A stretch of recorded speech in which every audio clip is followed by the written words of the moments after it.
Hey everybody, what is going on? Hexlex here. I got another Master Duel video for you. So, we are coming to our Season 23 deck profiles once again, and I didn't want to wait this time. I wanted to make sure that I was rocking out some of the top decks of the meta earlier towards the beginning of the season. So we're going to be starting off, well, I mean, we already did the Math deck profile, but we're going to be following up the Math deck profile with our Labrynth deck profile.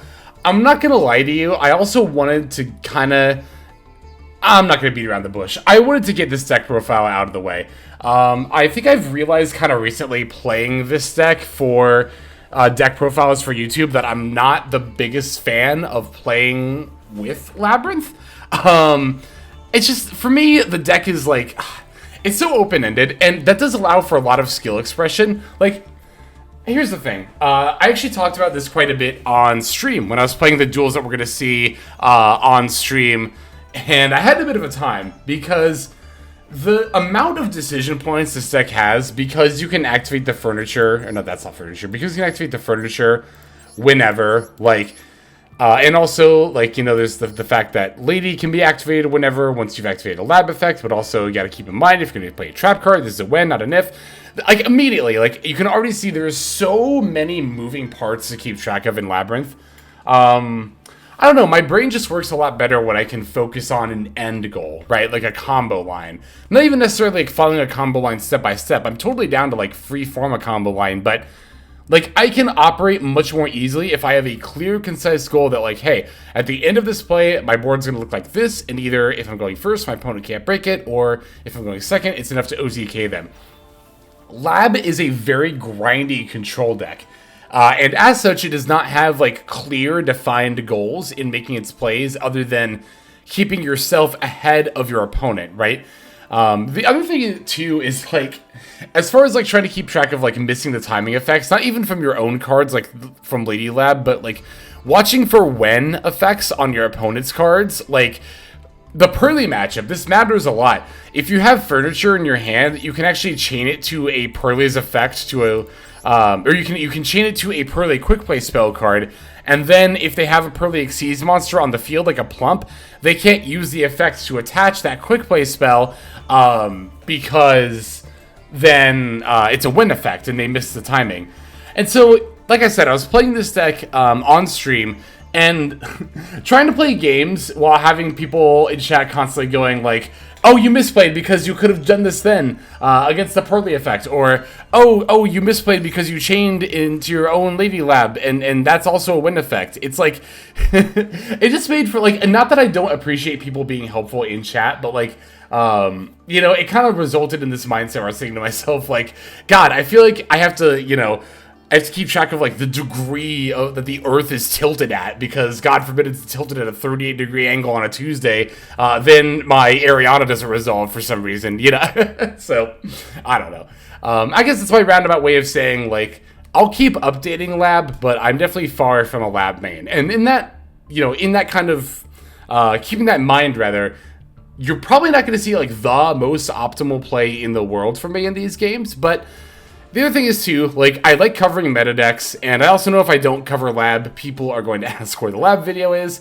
I think in the future, I'm definitely going to be bringing on a lot more Lab experts to help me with these deck profiles, because trying to do it by myself, I have definitely demonstrated, is more than a little bit of a challenge for me. But anyway, now that I've aired my own grievances about playing this deck, let's actually talk about this build a little bit. So... With Pot of Extravagance going to 1, this is a post-ban list build, by the way. With Pot of Extravagance going to 1, it kind of seems to me, personally, and maybe even in general, that there's kind of no reason not to play Prosperity over it. I mean, the reason to play Extrav would be to gain advantage, which, to be fair, this deck is trying to do, right? But... I think, again, for me personally, like, I only own one Entess and one Chaos Angel, so, like, X-Drive is already a bit rough for me because it's really easy to banish one or both those cards and then you're just kind of screwed. Not, like, completely screwed, but obviously a lot of matchups can become a lot more difficult as a result. But with Prosperity, obviously, you get to pick. So, the other nice thing about Prosperity is that, like, you don't have to necessarily, like, triple up on stuff like Muckraker or, like, double up, or, like, you know, Chaos Angel, or, like, double up on Entess, which actually gives you a lot of flexibility of what you can include in the extra deck. I actually have level 8 Synchros in here because I was playing Gamma, but I took it out, not because I think Gamma is, like, bad in Labyrinth. I think it's fine. I just, I don't know. I played, like, 10 games, and I literally drew, like, driver 4 of them, and I never saw Gamma. I literally never saw Gamma. Every time I try to put Gamma in a deck, it never works out. Unless I'm playing, like, PSYFramelord or Lambda, can't think of a deck where I've played Gamma and felt good about it, personally. But again, that's like, yeah. I'm not saying Gamma is bad, but I just personally have not had much success with it. We are playing Fenrirs, so in that regard, I'm playing the Baronne because I have the Ash Blossoms as well. I really like the idea of Fenrir in this deck. I think you probably shouldn't play Fenrir and Gamma, but I think I'd rather play Fenrir between the two. And then, yeah, I mean, the rest of this extra deck is just stuff, like, in case you need it, like the Bagooska, or the Arise-Heart, or your Knightmare cards, right, or the Underworld Goddess, or the Dharc. It's all just, like, in case you need this, it's here. But, as far as the main deck goes, it's pretty by the books. Again, we are on Fenrirs, we're playing the Prosperity instead of Extrav, because it's a post-banless spell, then if you're playing one or the other, I want to try Prosperity over Extrav. We are playing the Shufflers. I really like the idea of sending these with furniture. This is very good against Pearly. It's good against a lot of decks in the format. It's not even awful in the mirror match, being able to shuffle back your opponent's furniture and welcome trap cards. So, yeah, I mean, other than that, the list is fairly standard. So, I think that's pretty much all I have to say about the deck. I'm thinking, like, you know, particularly of, like, there's some people who I know really like Lab and might be a little bit sad to hear me say that I don't like playing with the deck, but again, I think this really just means that we're going to be bringing in more deck experts, right? When it comes to Labyrinth, which I love an excuse to have more people on the channel. Y'all really like to seem to like the content where people come on, where I have guests, and I like doing it too. It's a lot of fun. So anyway, let's break this list down card by card, and then we'll see some of these games here. So for this build, I'm on 2 Labrynth Cooclock, 3 Maxx, 3 Labrynth Stovie Torbie, 3 Ash Blossom and Joyous Spring, 3 Labrynth Chandragalier, 3 Arianna the Labyrinth Servant, 1 Keldo the Sacred Protector, 1 Mudora the Sword Oracle, 2 Kashtira Fenrir, 1 Lovely Labrynth of the Silver Castle, 2 Lady Labrynth of the Silver Castle, 1 Nibiru the Primal Being, 1 Pot of Prosperity, 1 Labrynth Labyrinth, 1 Eradicator Epidemic Virus, 1 Dimensional Barrier, 3 Infinite Impermanence, 1 Dogmatika Punishment, 1 Ice Dragon's Prison, 2 Welcome Labrynth, 1 Destructive Daruma Karmic Cannon, and then 3 Big Welcome Labrynth. That'll do it for our main deck. For the extra deck, we're on 1 Elder Entity Entis, 1 PSYFramelord Omega, 1 Chaos Ruler the Chaotic Magical Dragon, 1 Baronne de Fleur, 1 Chaos Angel, 1 number 41 Bagooska, the terribly tired Tapir, 1 Kashtira Arise-Heart, 1 Divine Arsenal, AA-ZEUS Sky Thunder, 1 Knightmare Phoneix, 1 Dharc the Dark Charmer Gloomy, 2 Muckraker from the Underworld, 1 Sky Striker Ace Azalea, 1 Nightmare Unicorn, and then 1 Underworld Goddess of the Closed World. That'll do it for our list. Let's see those games now. Okay, so our first duel here is going to be against Kashtira Punk. And this game actually did go very well for me. I want to start with this one because I feel like it showcases, like, a lot of really, really strong interactions this deck can do. I mean, look at this hand. This is such a good hand. We got multiple pieces of furniture. We have the Arianna to grab either a Cooclock or a Big Welcome. Probably a Cooclock here because we already have the furniture to set up a Welcome Trap. We even have the Field Spell and Eradicator to boot. Gonna start off by normaling the Arianna. We're gonna Arianna for the... So I grabbed the Big Welcome here, but I probably should have just grabbed the Cooclock because, again, could have just used Stovie and Chandragalier to set up the Welcome instead. But it's definitely not the end of the world at all, by any means. Like, we'll just set up the regular Welcome and then set up everything else and then pass over to our opponent. So, alright, opponent's going to draw. I'm not gonna fire off anything just yet. So they lead off here. Sorry, things went kind of quickly there. I meant to slow it down for a second there. So they lead off with the Ascendant of Thunder. My first thought is, like, this has to be a Kashtira variant, but I also thought it was really interesting and also very good for me that they started their turn by specialing this and not by summoning a Kashtira monster. So this by itself isn't enough to make me want to use any of my disruption, but as the No Punk Zamine comes down, I'm going to want to throw out the Welcome Lab, of course to get out the Lovely, but also I want to pop with the Field Spell as well. So we'll pop the Zamine. Also, I want to start by getting the Lovely Labyrinth. You always want to summon her first because of her first effect. That says your opponent cannot activate monster effects in response to the activation of your normal trap cards, which will insulate, of course, your trap cards from any monster effect, but most notably Ash Blossom. Now, obviously, if your opponent's got an Ash Blossom, they'll probably just fire it off here, but at the same time, it's good to be future-proofed against monster effects in that regard. And, of course, once the Big Welcome ends up resolving, we will get to pop a card off of the Lovely effect as well, not just the field spell. Actually, we get to do that right now, as well as proccing the Arianna effect. And our furniture as well. This is by far, I think, like, the main reason to play Labrynth, like, particularly the furniture here. Like, to somebody who's new to the deck, it might seem kind of strange that this is the best way to play it, because it seems like the furniture makes you go, like, minus really, really hard. It's like, oh, I have to discard 2 cards to set up the Big Welcome, but then I'm, like, really far down. Doesn't a control deck want to be up on advantage? And while it's kind of like a down payment, right? I talked about this with Evilise on our video about Labrynth, but you gotta put a down payment on that furniture, right? You have to make the initial investment of spending your advantage, but once you start resolving your effects and you can get your furniture back, you'll not only recoup on the advantage that you lost, but also gain even more advantage as a result. So here, before my opponent fired off the E-Tele, I was thinking about using Eradicator to try to hit an E-Tele and or maybe some other spell cards, but yeah, they're just going to chain E-Tele in this chain link. So I'm going to chain the Eradicator now. Chaining the Eradicator now actually does do something else in terms of offering me some advantage during this duel, right? So I've already procced the Lovely Lab effect, and I'm not sure at this moment whether I want to pop whatever they summon off of E-Tele or if they have something in hand that's more threatening, but Eradicator will allow us to check for this. We get to sack off the Lovely. Oh, and one more thing, too.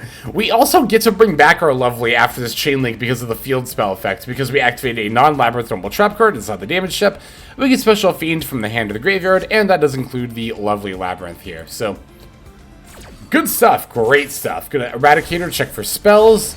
Now, while this does destroy the E-Tele on the field, it, of course, will not negate it.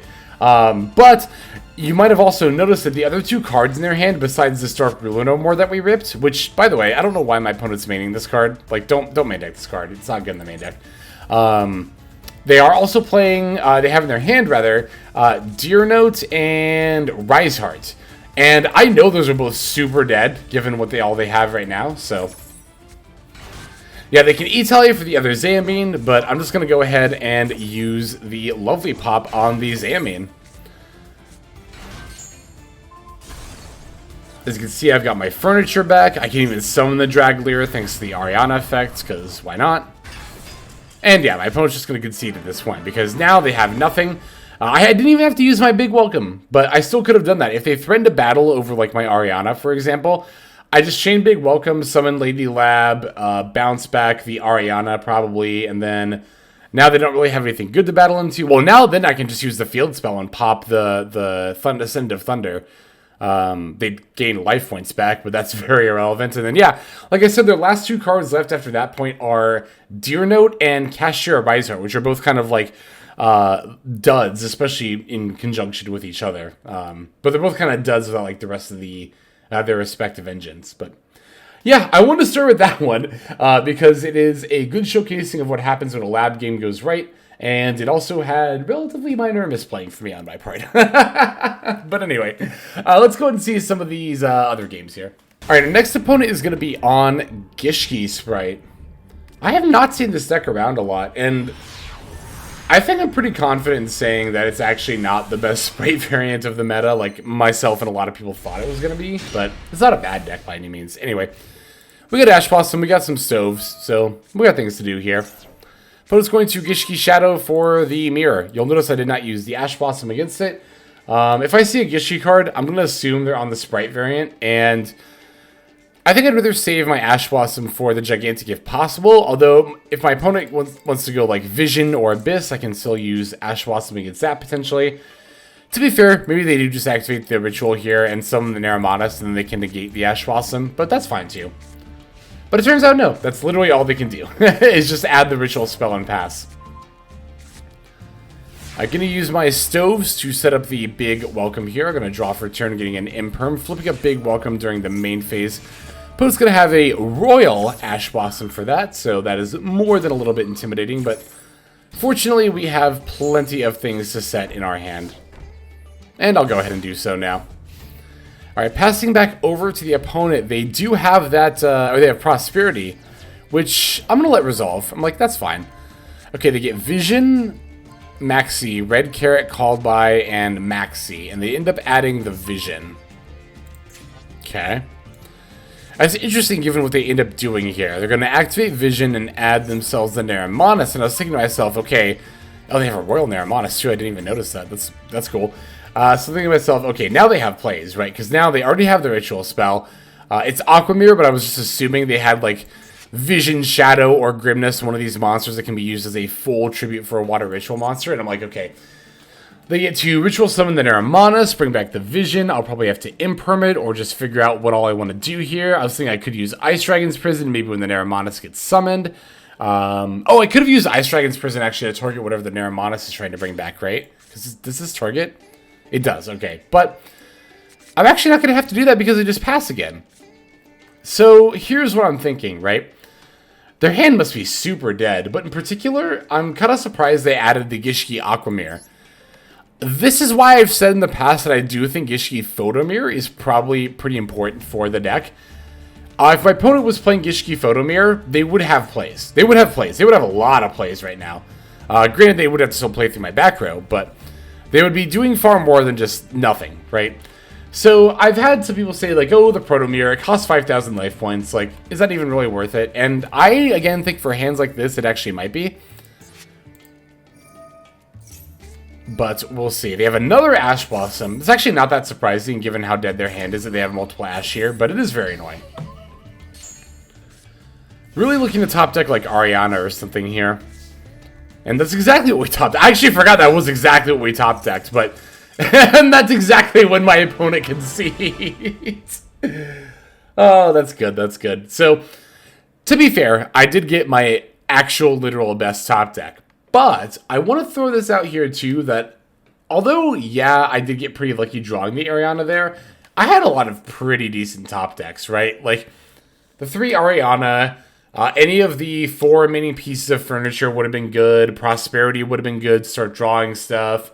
And I mean, that right there is already 8 cards. Like, 8 cards in a about 32 card deck at this point, that's 1 in 4 chance. So, like, it's not bad odds at all to get something that would lead me to live plays, but it's just good for me that it did actually end up happening to be the best possible card. But we still have a couple more games to see. Let's go into the next one here.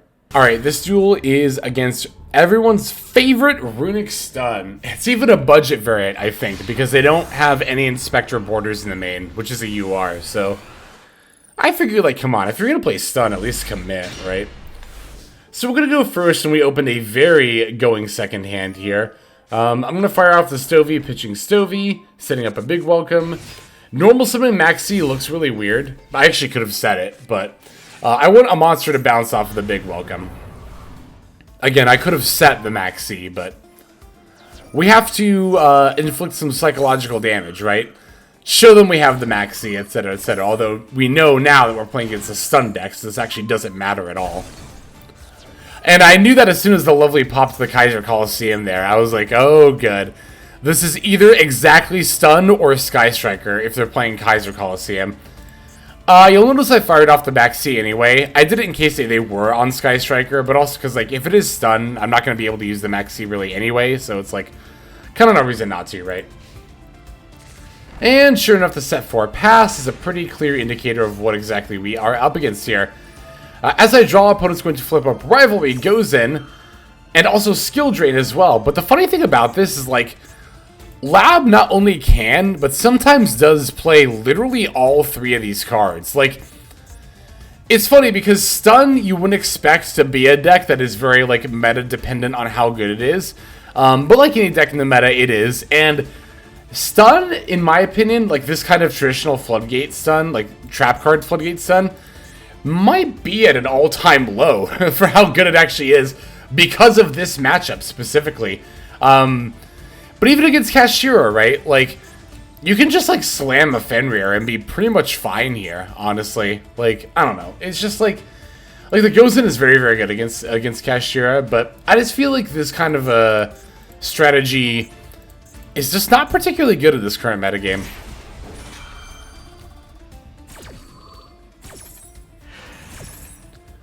Alright, so they do have all these floodgates up. I'm just going to go ahead and activate the Big Welcome and put back my... Why did I put back Stovie, actually? Oh, because it was the only other monster. Right. Oh, I put back Stovie because I wanted to start setting up more welcome stuff. Because I was like, I can get the Lady Lab online as well. Pota did actually manage to stop our attacks with Synchro Zone. This is pretty much floodgates for attacks, but... Anyway, we're going to set up the Big Welcome and then pass over to our opponent.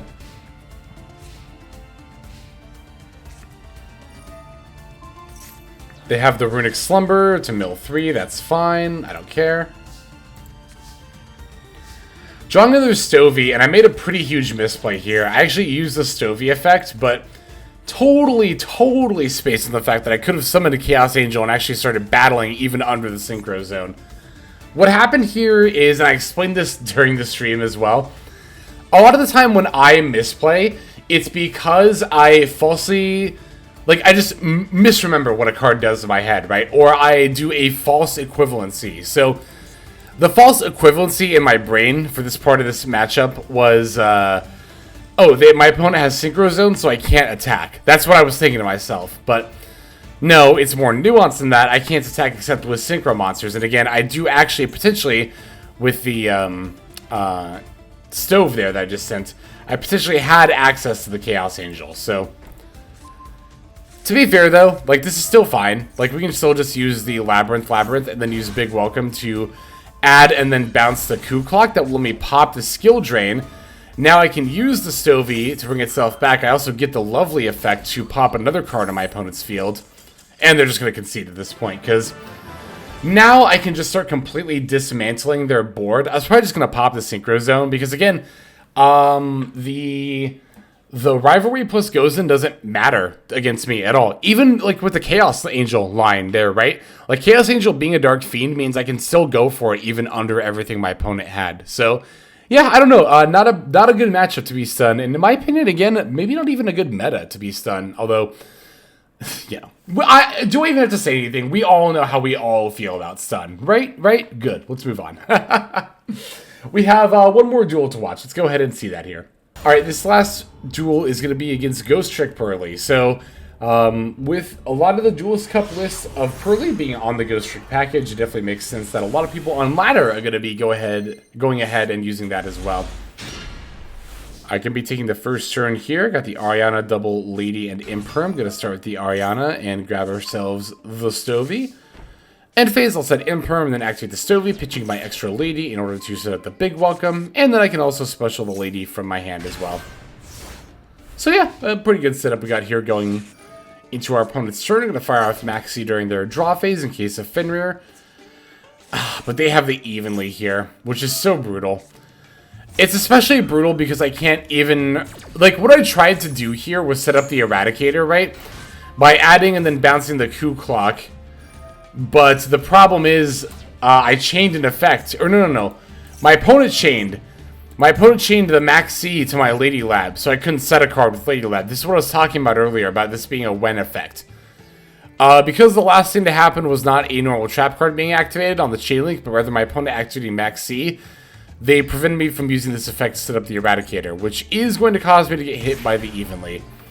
Which, sucks. It definitely sucks.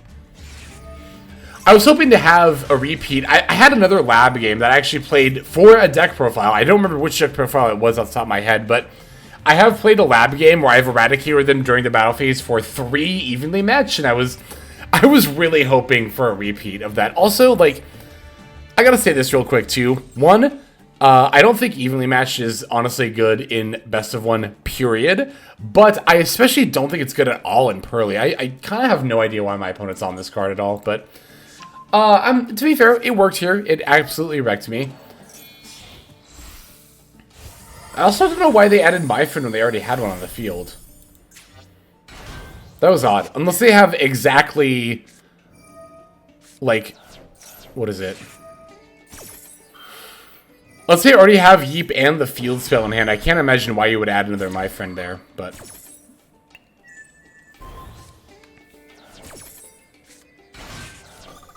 Alright, we are going to get a couple more draws, though, of course, Lovely, rather, is not that great of a draw at all. We also did set up the Mudora in our yard, in case our opponent, well, you know, for the plump that's here, right? Oh yeah, this is where people were saying that I was, like, misplaying, because I didn't chain the Cooclock in response to the plump effect to make it mistiming. Now, you get to eat the Big Welcome here, which is also unfortunate. Yeah, their hand is definitely not Yeep plus the field spell. So, like, I don't know why they added a second My Friend. That's really weird to me, but sure.